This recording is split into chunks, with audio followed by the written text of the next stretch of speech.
tonight's agenda is the election of chairman. So I'll entertain a motion for that. I nominate Kim Wallace. Nomination of Kim Wallace. I'll second that. I won't be late for another meeting.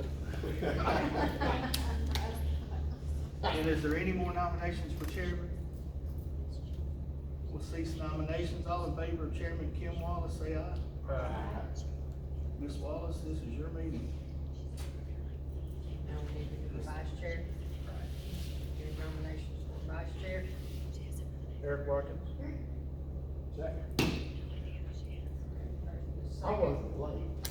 You're gonna have to refresh my memory on this Yes. call. First and a second, so at this point, any other nominations?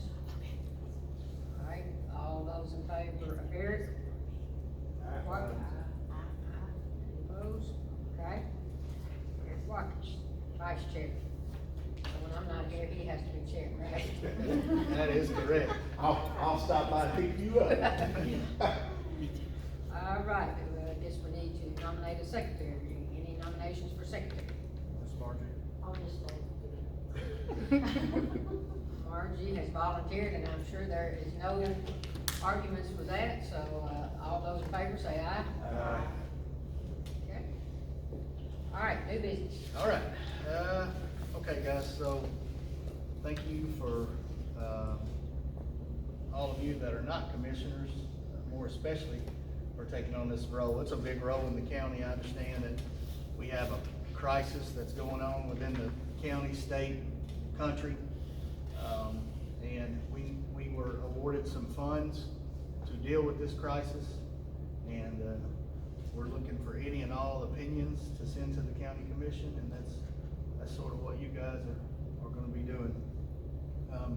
What I give you tonight, this is the attachment C portion of the Opioid Abatement Council, and what this does is it just goes through and it shows you everything you can and can't do, pretty much, with this opioid abatement money. And I know this is a lot. I didn't expect you to necessarily dig into it tonight, but when you get home, you don't have anything else to do, just look through it. And that way we can be familiar with some of the do's and don'ts. Any of the recommendations that you guys recommend, of course, I'll send straight up to the Opioid Abatement Council of the state, and we will make sure all of that's kosher before I send it on to the county commission. Speaking of the county commission, I can tell you that they have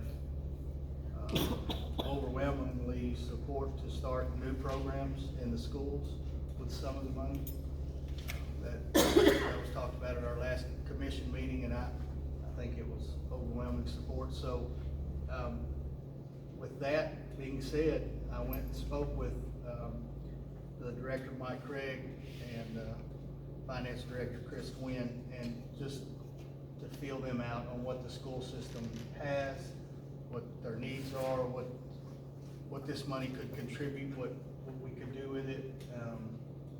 So they currently, they don't have a lot of drug programs at the younger level, per se, what DARE used to be like. DARE was actually, at one time, DARE was a really good program, but DARE's still around. It's not to the point where it used to be. A lot of the counties dropped out of DARE. Those counties found it ineffective. So, you know, I don't know a lot about, you know, I know Ms. Kim used to teach DARE and was in charge of the DARE program. Ours may have been effective. I don't know why it stopped here. But anyways, so Chris and them were, but now, with that being said, the director of schools has stated if there's a drug program that starts in our school system, now, it will be through the school system. They're not taking any more outside. If we're gonna start a program, it will be through them. I mean, we will have to run it through the school system. They're having programs that come in right now that operate inside and outside of school hours, and it's affecting teaching, and they're looking at ways to remedy that. So any kind of program that we set forth to be the school system, like the commission is asking, that will be done at the school's level, in conjunction with our committee and the commission. So that's as far as the school's concerned and the program's concerned. We have also already had some letters turned in, asking for funds from this committee. I will let you, I'm not gonna get involved in who, what, when, where, or why. That's not the reason I'm here. So I will leave that up to all of you guys. The first one in the packet that I give you, we have 1, 2, 3. We have 3 of these that have already been sent in. And we had another bin that had been sent in, but there was some issues with it, so I sent it back to them, and they didn't have a problem waiting till the next committee meeting. So there is one from Cumberland Human Resource Agency, and I will let you guys read through that. There's one through the Stewart County Prevention Coalition, if y'all read through that one. And then there's one from the 23rd Judicial District Drug Court Program. Have all of you seen, I don't think you've seen the judicial one, the drug court program. That's new, so that'll be something for you guys to look at.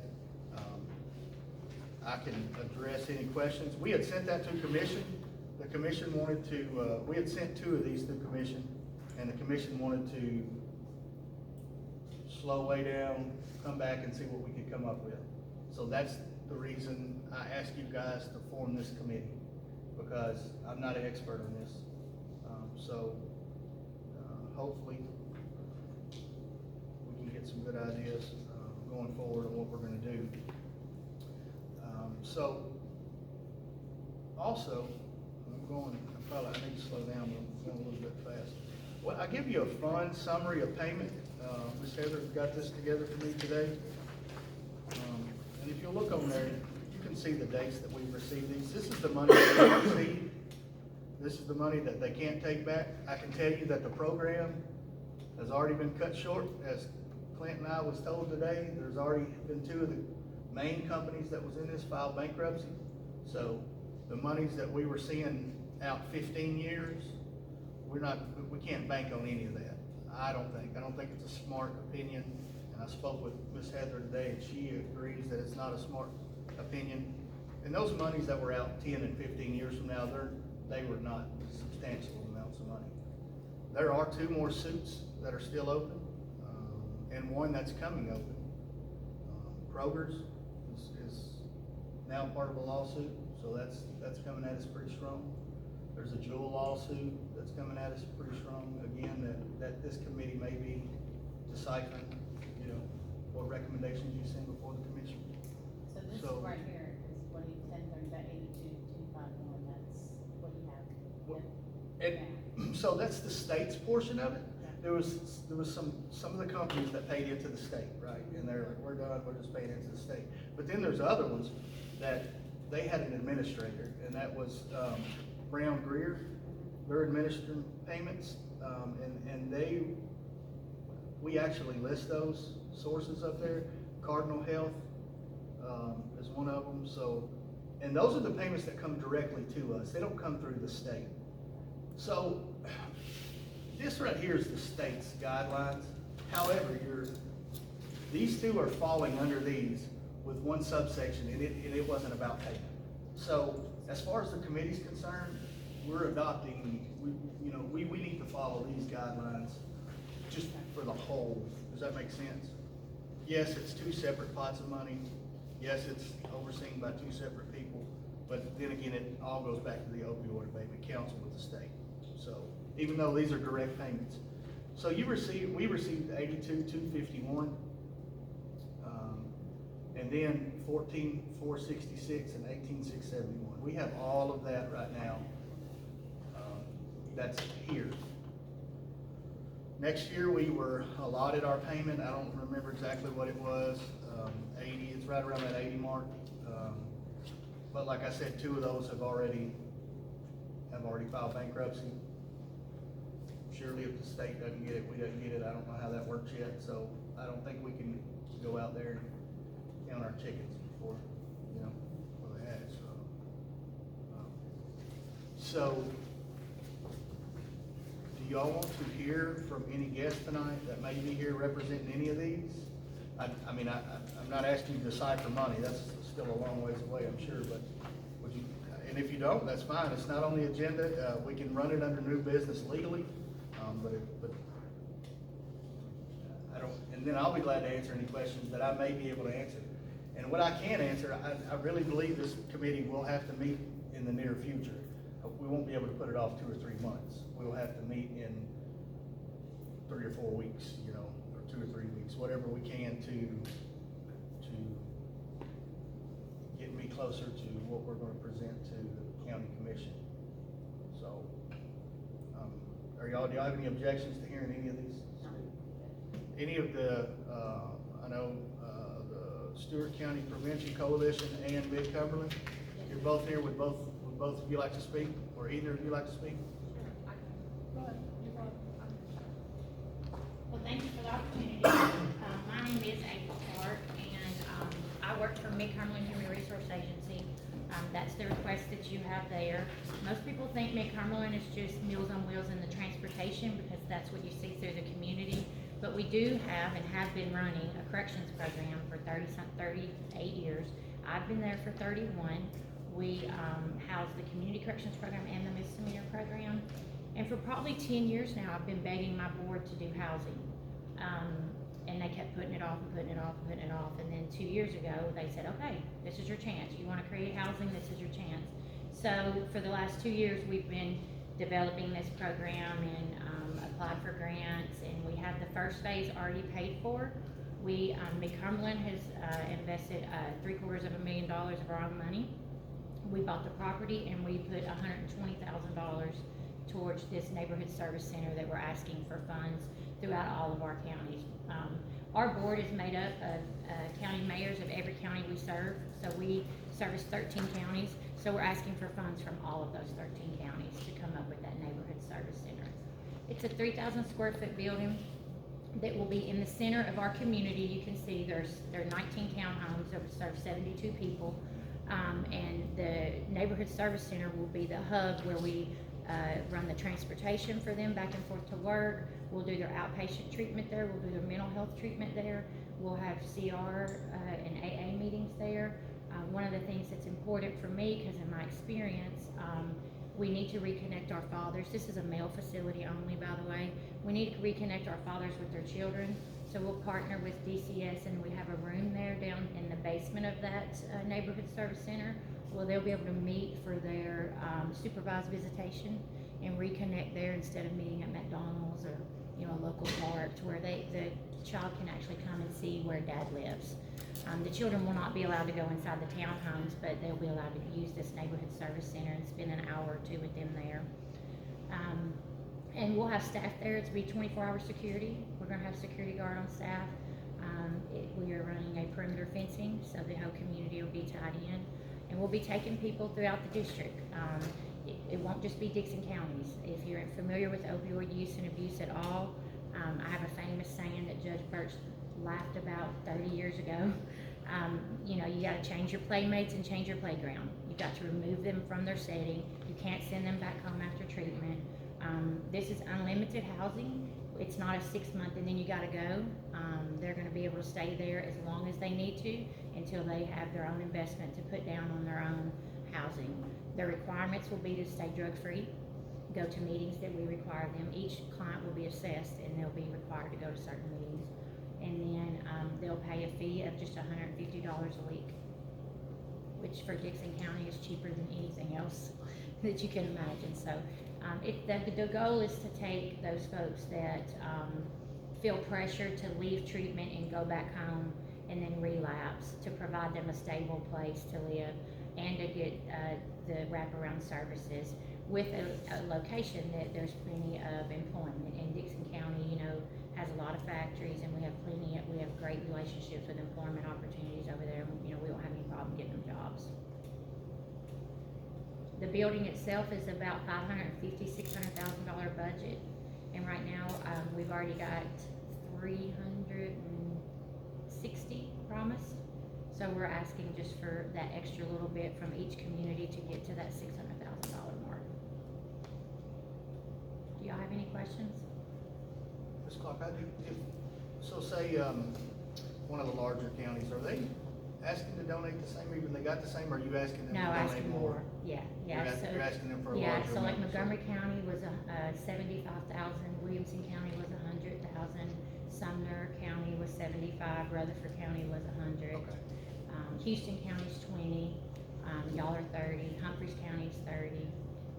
It was just based off, really, to be honest, based off what we already serve in your county, like the numbers that we, like Stewart County, we serve a lot of people out of Stewart County with Judge Brigham's court. So we based our, how many people we thought would use our center and asked for the amount to cover that. A question I would have is, if, we gave the money, I know that like, sometimes these places fill up, and like if we wanted a slot in the, or are they gonna be coming recommended from the court, or if someone comes directly to you, what's the plan if, okay, we're full? I guess what I'm trying to say is you could have a whole lot more from Dixon County, Sure. and, you know, we wanna make sure if Stewart we County got gets somebody that was, Absolutely, yeah. so how are you gonna address that problem? We have You're- had counties that have discussed, that have not confirmed yet, but tying a number of beds to that money. And we wouldn't have a problem with that discussion. Of course, there'd be a waiting list if we say out of the 72, you know, that Stewart County will have 5 a year. Well, if we have 5 and you've got your 6th participant, we're gonna take them if we have any bed available. But if we're full and we don't have any beds, then they may be put on a waiting list. But we don't operate that way in Cumberland. We service the entire area. So if I have 5 people from Stewart County and I've got 2 that come up, I'm not gonna wait for those 5 to graduate. I'm gonna put them in the first 2 beds available. Because with opioid use, you know, it's the emergent. As soon as they're ready, you gotta get them in. You know, the waiting list, that doesn't work very well. We don't like to have waiting lists.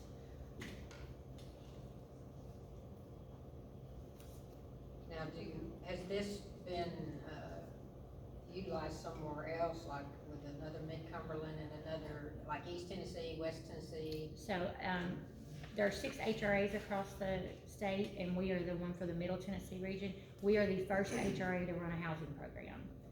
This is a new territory. We've partnered with the Department of Mental Health and Substance Abuse Services in order to start this. Because we have all of the relationships with the treatment providers, with the sheriff's departments, you know, with the employment agencies, the transportation. It was just a good fit because we already have those contacts to bring it all together under one roof. And that's kind of the goal. And the need, I mean, we have people that literally are on the street or go home to the drug house. You know, Kim. Do you see a major impact in your EMS and your sheriff's department? Are they on campus a lot? Well, now we're not up and running yet, so this is infrastructure. We're just now moving dirt. Oh, okay. So we're not up and running yet, but yes, we have already had discussions with the chief of Burns, and they'll be right there anytime we need them. We're gonna have our own security guards that we actually contract with, but if we needed emergency services, we would have those.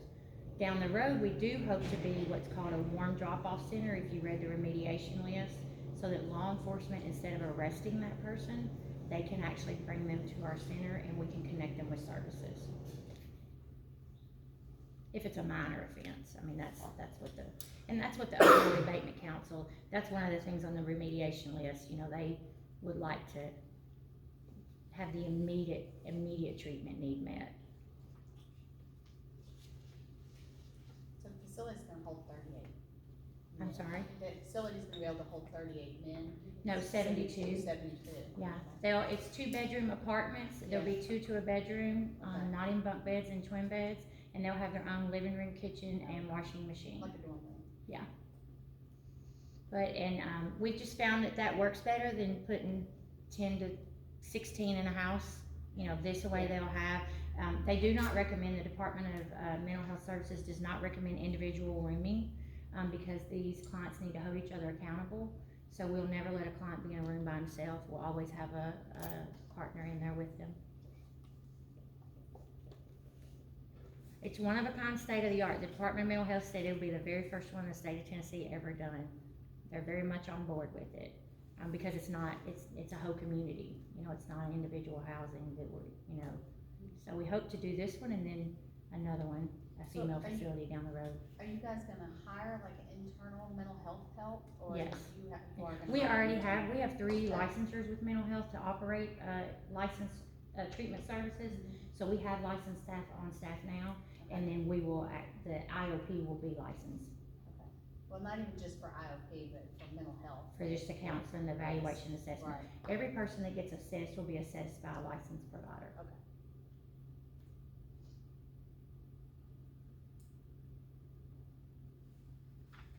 So what's your timeline? Like, when is- We hope to put, right now the goal is if construction goes as expected, that's a big if, July of 2024, we'll take our first bed. Let's see. And we have the contract for the first 8 townhomes.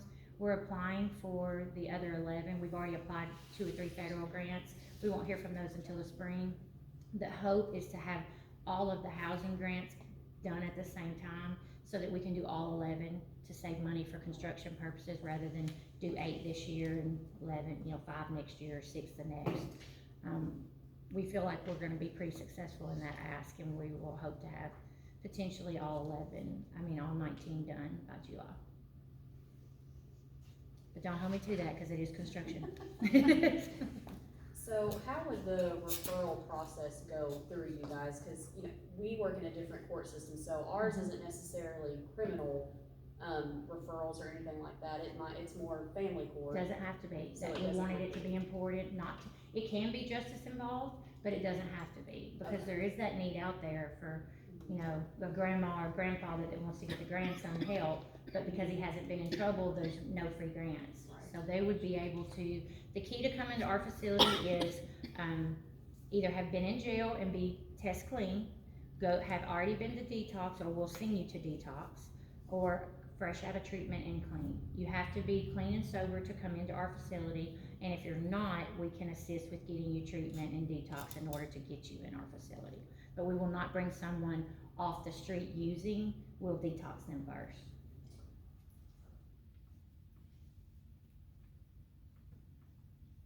You did say you had EMS there close by. Yes. You said police. Well, the ambulance is a quarter Burns of a mile. have a EMS They're station. right, well, Burns is not very long, you know Right. that, so it's like a quarter of a mile, quarter of a mile, yeah.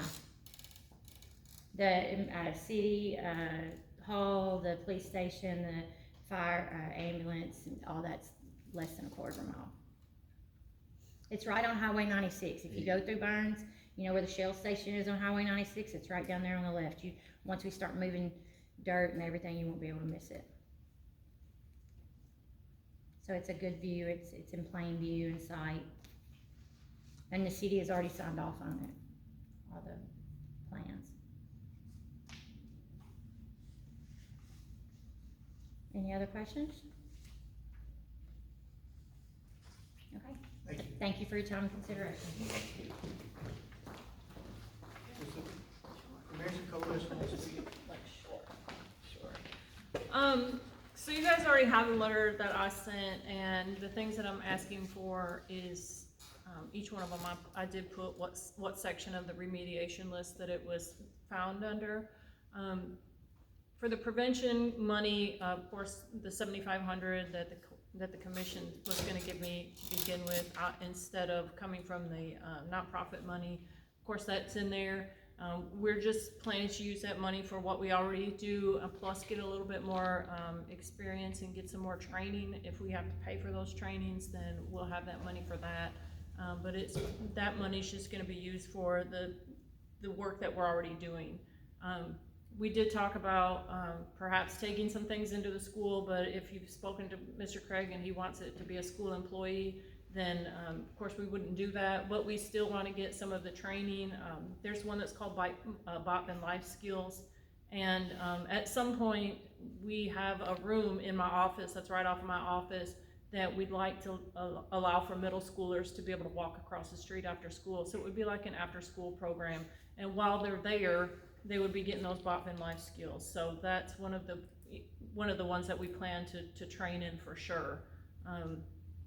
And then a couple of the other things that I do want to have a overdose first responder. There's a pilot program right now in Rutherford County that when somebody overdoses, that person will go to the scene sometimes and speak with that person about getting into treatment. And I would like to have that person on staff for me, whether it's a full-time, whether it's part-time, whether it's just like I think I put in the letter that it's just kind of a stipend for that person to go out. But if you have somebody to overdose and they refuse treatment, then there's nobody to talk to them about going to treatment. So that's what we want that money for, is to have somebody to speak to that person about going to treatment. And if it doesn't happen that day, EMS or the sheriff's office or police department can give that person our contact information, but also give us their contact information so we can follow up with that person and talk to them maybe even the next day about going, and then continue to follow up, because at some point when you are on drugs, you eventually do go to treatment if you don't die of an overdose first. So that's one of the things that we want. And then we also want somebody to work for us and be a jail liaison, and just be able to go into the jail and speak to people and get them on the right path before they get out before they get out of jail, whether they need the treatment, whether they need other community resources, whether it's in our community or not in our community. That person is going to help find those resources for the person before they ever get out. Housing, jobs, things like that. I think that you all know that we're planning on renting Hudson House. We call it Hudson House, but it is the house that's right across the street from the sheriff's office. So we can help people as they come out. They can come straight to that house and get the resources that they need. So our jail liaison would be in the jail, and also their office would be located in that facility. But those are the kind of things that I want to put in place. I've spoken with, and I think I put it in there with Judge Brigham, and even April knows about this, but he has spoken before about starting a general sessions drug court. So people that are coming into general sessions and doing that. Now that's obviously it's got to be up to him, but if that were the case, then our jail liaison would work with that court system and help in that situation too. But I think that's a fantastic use for the money. I mean, and I'll put that in in your emails and your letters. I think it's a fantastic use for the money, but of course that's up to Judge Brigham. I'm not asking for money that has anything to do with our housing this time, maybe next year, but at this point we're kind of in the same situation as far as renovations and getting up and running. So I'm not asking for that this year, but wait till next year, I may be back. Hey Melissa, the house across from the jail, I had a church group asked about if you would accept volunteers to help there, and I said, I'm sure they wouldn't turn down free. Yeah, we'd never turn down volunteers. Yeah, we could definitely, because we want to be open, we're not probably not gonna be open 24/7, but we do want people to at least. Well, that was the question they asked. Yeah, somebody need to be there. No, we probably won't be open 24/7, but we do want somebody that will greet people as they come in. Maybe the jail liaison is over at the jail, but for me, that particular house, and it was, I'll just be honest, it was Danny Pepper's idea for this house, and he'd mentioned when people get out of jail, they go sit in front of the Shell station and they wait for their ride. And what really, when I listened to it, there was a person that left the jail and their ride hadn't left Chattanooga yet to come and pick them up. So they sat outside the Shell station until their ride got from Chattanooga. For me, it's a dignity thing, give them a place to go, just even if they don't require any help and they're just waiting for their ride, it's a place to go. It's out of the weather. If you get arrested and put in jail in June or July and you get out in January, you have your clothes from June or July. So it's just helping people as they get out. They've done their time in jail. We want to help them however we can. So that's what that house is for. But yeah, we'll take volunteers all day long. I figured. Anything else? Any other questions? Yeah, one quick question for you. So, the $25,000 to hire an additional employee, what would your plan of action be like going forward after this money runs out? I mean, obviously, if they've already filed bankruptcy, 2 of them did, we're not guaranteed the funds. So we will, of course, apply, and we did apply for the Opioid Abatement Council money, but if they, Correct. filed bankruptcy, we would just kind of, as we go, I mean, we will be getting funds in from our housing unit. Yes, So ma'am. we'll be able to keep, you know, keep people on that way too. So Okay. we will be getting some funding come in that way. Yes, ma'am. So will these requests be a recurring request annually? I hope not. Okay. I So hope you not. think this is a one-time? I hope so. Don't Sure, quote me, yeah, but okay. at least the 7,500 is definitely because last year when I asked for the 15,000 and only got half, the 7,500 I won't come to you again for.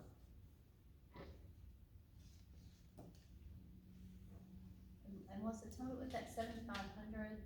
That's just to go with the actual coalition for the kids? Is that what you're saying? Yeah, so last year, came in front of the nonprofit committee and asked for 15,000. As you know, my grant is reimbursable kind of grant, so I had to have money in the account, and we were just starting. So when I came in front of them, but since I was a new nonprofit asking for new money, they only awarded half of that, and so I asked for the other half this year. But instead of asking for that money through the nonprofit committee, I knew that it was allowed to come through this money. And then leaving that 7,500 in our general fund, not that it was a huge thing to leave in the general fund, but from the nonprofit committee, it comes out of the general fund. From this money, it comes out, you know, from this fund, so. And it's something that's on the list to be able to give. So the prevention programs, because we've heard that you can't teach through the school, I guess, that way. So what would be your solution to change that now to get the kids involved? It's different when they're in school and they have to go to class. Right. Or they're on probation or maybe they- I think the after-school program, if we're able to get that done, and honestly, I mean, you've been to my office before when we started that. The only reason that we don't have people over there is because the roof leaks, and I'm not, you know, I just don't want to have kids in there and the roof leaking, and so that's the only reason that it's not going on. And then once we get it, you know, fixed to where we can have kids over there, you know, after school programs, you know, a lot of parents want their kids to go to an after school program. So I think that's what it'll be. I'd really like to have like the 5th graders, you know, 5th and 6th graders, but for the middle school, just be able to walk over, it's more likely that we'll have middle schoolers over there. So to fit that into not just the after school program, because after school program is like teaching, you know, keep grades, homework, doing that. So what would you be doing in that after school program that would fit into this part of the grant? Like for the education, you're talking about you would do drug education? Or, Yes, okay. yeah, we want to get trained in the Botvin life skills, and that one is a 14-week program for 2 years. So we would start that program, and you know, you can shorten any amount of program, you know, any program for any amount of time that you're there. But the after school program, they'd be there from like right after school until 5 o'clock. So that would be something that we definitely, you know, of course we'll let them do their homework, and then, you know, there's games, you know, there's everything in there. We'll let them do that, but it would be, you know, the life skills program would be like during a snack time when they come over, when they get over there, kind of have snacks and then go into doing that. And then after that, they can do their homework or play games. What's that program called again? You said Botvin? Botvin, yeah.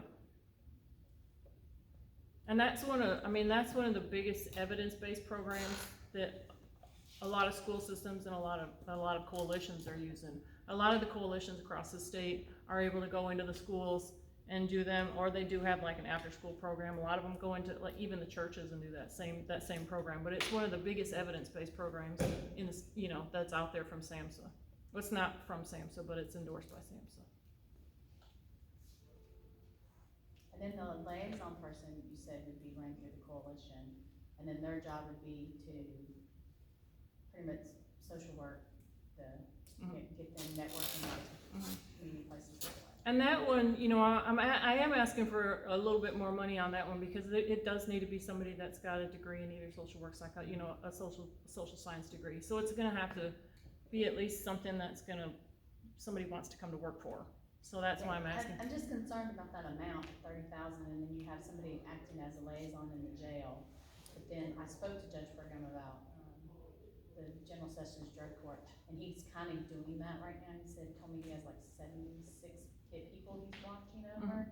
That's a lot for one person to monitor 76 people plus do the jail liaison. So for that, that's a lot. Well, if you know, I mean, if we could take any load off of him, but the jail liaison, I think a lot of that can also be done at Hudson House. You know, once they get out, they can go straight there. But I do want somebody to be able to go in the jail and speak to them, even if it's just, you know, once when they get there or once right before they come out. You know, just some kind of resource management, you know, here's everything that you need before you get out. Or, you know, go across the street and they have everything that you need. You know, if they come across the street and they wanna go to treatment, then we're gonna, you know, I have my hybrid lifeline coordinator who will help them get into a treatment facility then.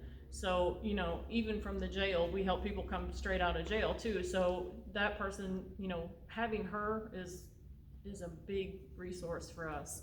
But, the jail liaison, I really do want somebody to be able to go in whenever they need to, you know, whenever a new person comes in, whether it's, you know, MAT, you know, whatever kind of issues going on. It doesn't have to be drug related. You know, if they have issues that they need help with or need resources for, it doesn't have to be drug related. We're gonna help everybody.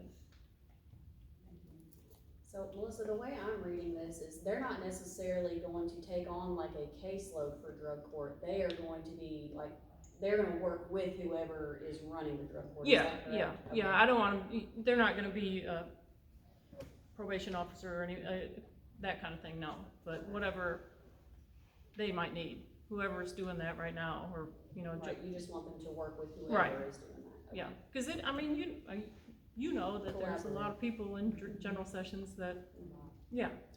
So if that's the case, then, you know, we can help take a little bit of load off. And this may go back to what, Eli said, but is there, and this is for both of y'all, this is a 3-year grant, right? More than likely. Ish, yeah, it's. 'cause Each time, it's- each year, if I looked at it right, each year it's reducing, It is. okay? If we funded a position, can the county take up that funding later on? Do you have a concrete plan of being able to continue that position? The county at this point cannot take up that. That's what I kinda thought, but I don't know. No, the county cannot take on that position, but we will, like I say, once we are gonna start having money come into the coalition, like on a regular basis. Plus, being in the situation that we're in now, we are able to apply for more grants, and like I said, I've already applied for a grant that, you know, could be the same thing, but it's not what I asked for, actually. But I've already applied in the one that April was talking about through the Opioid Abatement Council, but that's a 3-year grant. So that, you know, if I am awarded that, then that is a 3-year cycle, and you can reapply. You want me to answer?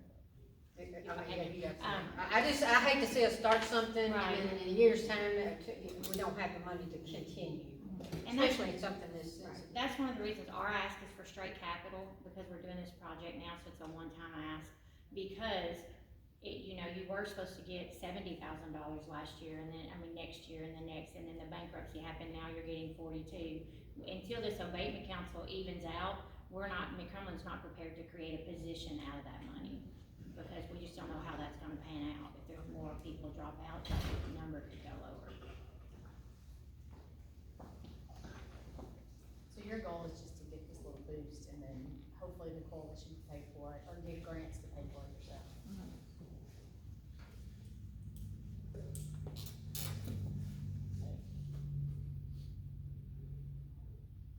Is that it? Got any questions for Ms. Fields? Thank you. I'll go over this other one super fast, which is the 23rd Judicial District Drug Court Program. They are asking, I think we might not even have this funds on here this time. I don't know. It was originally, $30,000. There was some questions throughout the commission that asked, are the other counties that are in, the 23rd contributing? How much are they contributing? And, they are just now going through that process, such as we are. So there's, you know, he did give me back the amount of folks that they represented in our county. And it was I don't remember the exact number, but I mean, I'll get you all that when we get to start talking about Is this for dollars. the 23rd, like the drug court and the circuit court? It's the circuit court. So I understand one of those one person. We do right now. Yeah. Yeah. But, he actually, I talked to him on the phone and they're willing to take whatever we can give them, you know, their main thing is transportation and things like that. It's not the treatment side of it. I It's did some having a person asking here. about circuit court, drug court, and my understanding is it's harder if most people don't want to do that drug court because there's a thumb on them to where if they just do their flat time, they don't have to ask for passes, they get to do what they want, because we only have one person in drug court in all of Stewart It's County. it puts more time on them to go through drug court than to just serve their sentence is what we were. And we've talked to some inmates about that, and like one told us, he was like, yeah, I'm not doing that. Their initial ask was 30,000 and I'll get you back his, I'm not sure how it's gonna go. That'll be up to the committee to make a recommendation on that. I know in the I'm past, carried. they have had several from our county, I don't know, I know things were beginning to change as I left, and more were not wanting to do the drug court because they could do their time and get out faster. But, I do know that they've received a lot of awards and stuff, are being recognized for the drug court, so I'd be curious to know how many has went through it, say, the last 2 years, so that we would have, or at least 2 or 3 years, so we'd have a good idea how many Stewart County people they're serving. And I've spoken with, you know, most of the mayors that are in the 23rd at the conference the last couple of weeks. And, you know, they're going through the same thing we're going through right now. A lot of them have put together intercommittees, some have put together committees like we have, but they're going through the same things. There are a couple that's already pledged money to them, but we didn't get in on amounts and all that, but I'll get all y'all that when we start zeroing in on dollars. Yeah, I'm like, I'd like to know, see, like, how many you had, and. Y'all have any more questions for me? Anything that I might be able to answer, or Ms. Wallace I will get her all of the emails and, all that stuff, and she can let our office know when we're ready to schedule another meeting. That's, Do we need to go ahead and Can we do that now? well, that'll kind of be up to Miss Margie, because I usually take them to her and say, are there conflicts with our schedule? Is this room open? Is this and this and this? And we've got to have, it's gotta be in the paper at least 5 days before we meet. So we gotta have time to, You can always use our space too. Juvenile court has Sure. we have a conference table that would be big enough for people to come in. We Yeah, need either, to. any of And the those work annex. for me. Yeah, and the annex, yeah. If y'all wanted to do Thursday night, we're looking at, of course, we're getting into the holidays, which will make it difficult, so depending on what kind of time, we're looking at the 16th or the 30th. The 16th is 2 weeks out, the 30th is 4 weeks out. If you wanted to do Thursday nights. you can't get in the next week's paper. Because the deadline is past that day. Yeah. So do we want to say the 30th? Everybody's 30th look good? Nope, I'm just one, so my other job starts. Oh, that's right. Basketball stuff. And we can check, if you'll send me a couple of dates. Just and ask then- not Mondays. We have juvenile Send me a court on couple dates, Mondays. I'll- So that puts us down to Tuesdays and Thursdays pretty much, yeah, so it's either gonna have to be a Tuesday or Thursday. Yeah. Then I'll get them with them. 28 work for you?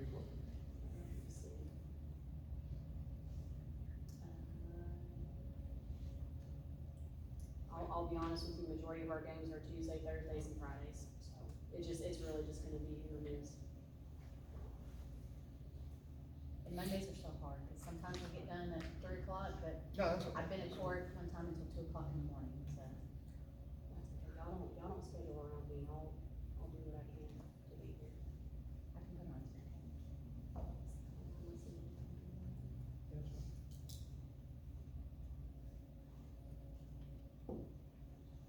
The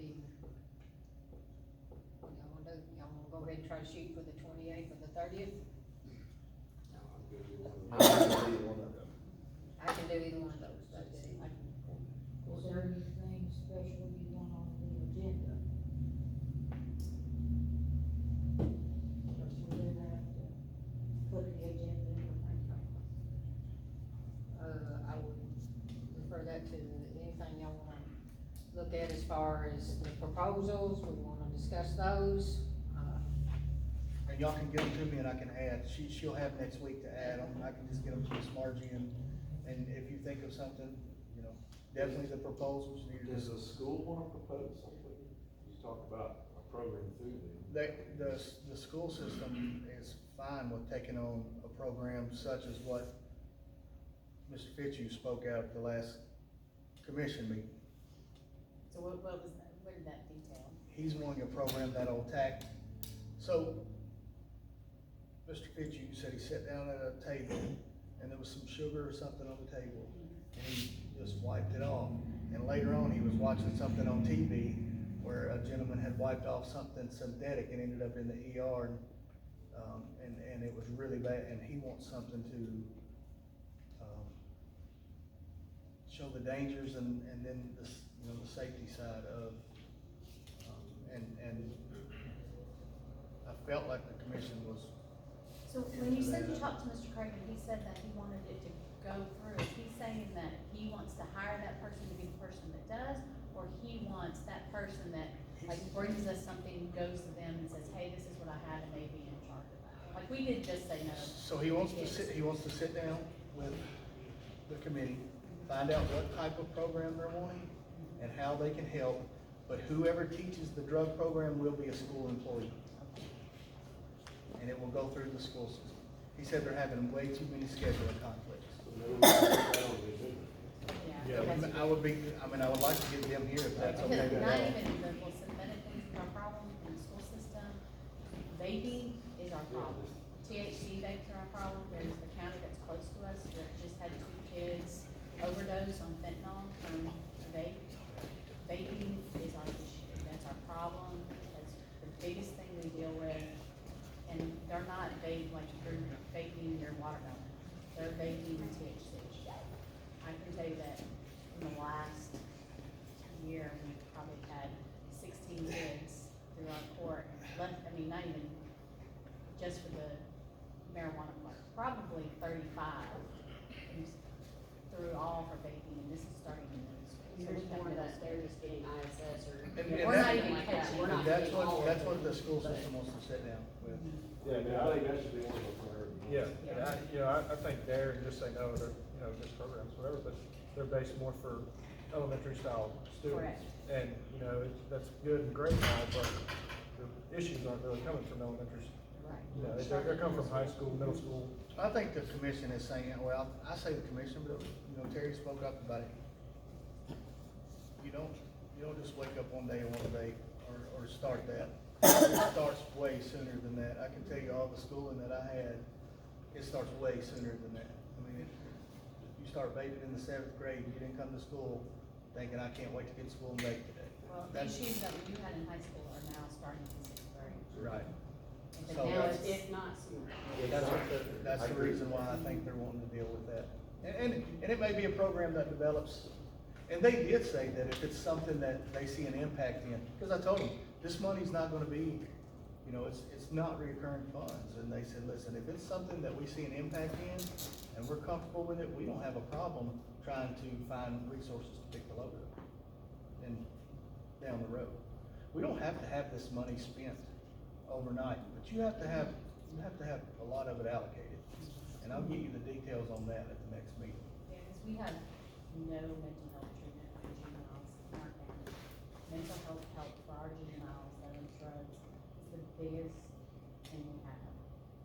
I've talked to other YSOs in the county, you cannot find beds for juveniles. And I have juveniles that are positive for meth, that we have no place for them to go. Yeah, I think it goes back to, you know, similar to the other meeting, we need to prioritize and make a master plan and move from there. So that can be what you want to do. Just a quick question, yours would not be a juvenile, right? No. No,